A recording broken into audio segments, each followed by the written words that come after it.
Most of what was said in specific is contained in the 94 calls to action from the Truth and Reconciliation Commission. We need to have a formal, structured plan to actually carry these out in a finite timescale. It's great to talk about them as an aspiration, but honestly, if we don't have an actual plan within 10 years, we're never going to get there. And Joyce Murray called them ambitious. A lot of these things are not that ambitious. They're things like making it illegal to beat your children, or removing that clause in the Canada Criminal Code that makes it legal to beat your children. Let's just remove that. I don't call that ambitious. I call that spring cleaning or something. Some of them are more ambitious, which is why we need to have a strategic plan. I also want to mention Indigenous people abroad. You might have noticed that not that many international students come from Indigenous peoples from other countries.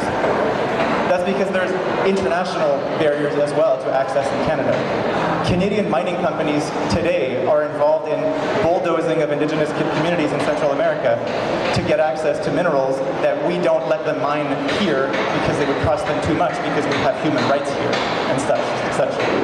I think we need to recognize that Indigenous rights is not just a Canadian issue, it's a global issue.